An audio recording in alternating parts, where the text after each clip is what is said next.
అందరికీ నమస్కారం అండి. పూరి పిండి చేయటం అన్నమాట మా ఇంట్లో చేసే విధానం. ఇది గోధుమ పిండి ప్లస్ వైట్ పిండి అని దొరుకుతుందండి, పూరి పిండి అని బయట. అది రెండు మిక్స్ చేశాను, అరకిలోకి ఎక్కువ ఉంటుంది. మా ఇంట్లోకి సరిపోయింది అనమాట, సరిపోయినాయి అనమాట. అరకిలోకి ఎక్కువ అయితే కరెక్ట్ సరిపోతుంది. దీంట్లో బొంబాయి రవ్వ అండి, ఎంత కొంచెం,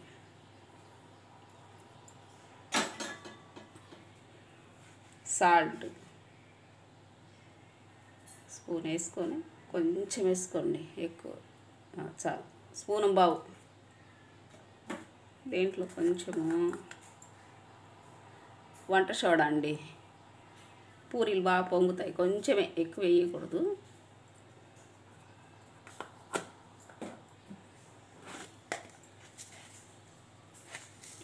ఒక స్పూన్ చక్కెర అండి,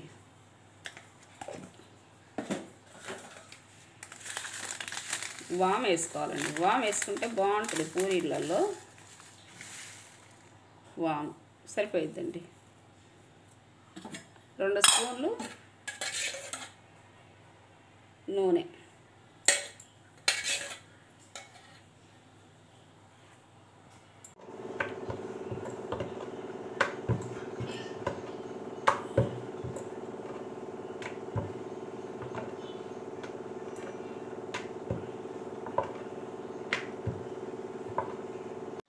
నూనె కాగిందండి.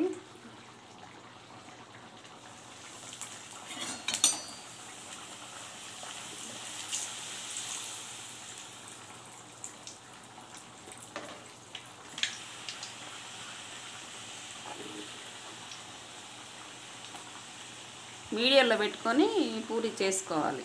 నూనె కాగిన తర్వాత బాగా వస్తుంది. తర్వాత నూనె కాగలేదనుకున్నప్పుడు హై పెట్టుకోవడం, తగ్గించుకోవడం చేస్తూ ఉంటే ఇక ఆయిల్ అనేది మరగకాగదు. పూరి కూరకండి ఇదిగోండి 5 ఉల్లిగడ్డలు, ఆలు వచ్చి పెద్దవి 2 అండి ఈ సైజు, పచ్చిమిర్చి అండి. ఇంకా కారం వేయని అవసరం లేదు, ఇవి సరిపోతాయి, కొంచెం కారమే ఉంటాయి, ఇంకా సరిపోతుంది అనమాట, వేయని అవసరం లేదు. అవన్నీ ముక్కలు తరిగాము, పూరికి కావాల్సినవి.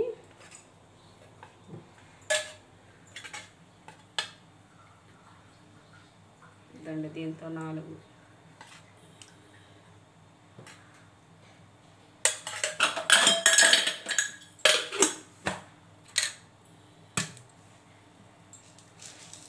తాలిపీగలు,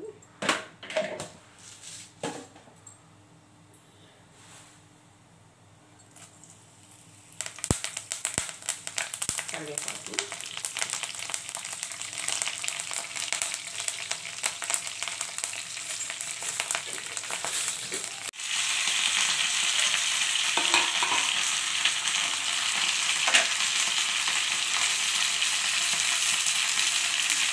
పసుపు అరస్పూను,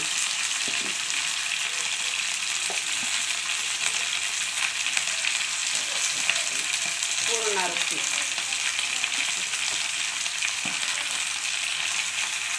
2.5 స్పూను శనగపిండి, వాటర్ కలిపేసుకొని దీంట్లో వేసుకోవడం.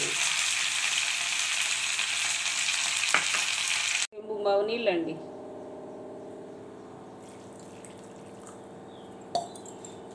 వెంటనే వేసుకోవాలి శనగపిండి.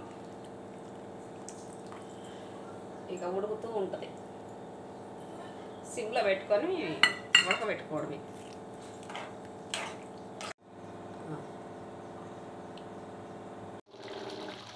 ఉడికిపోయింది ఆలు, ఇంకా ఆఫ్ చేసేసుకోవడమే, కర్రీ అయిపోయింది.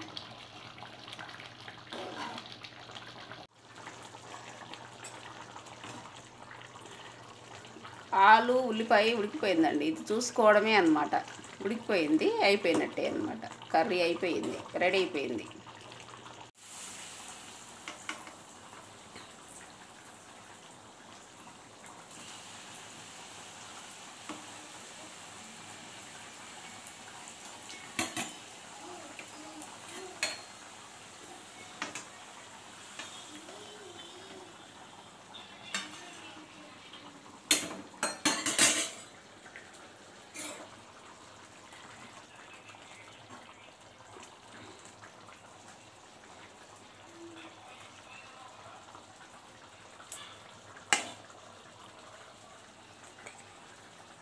రెడీ అయిపోయింది. బాయ్ అండి. Thank you for watching.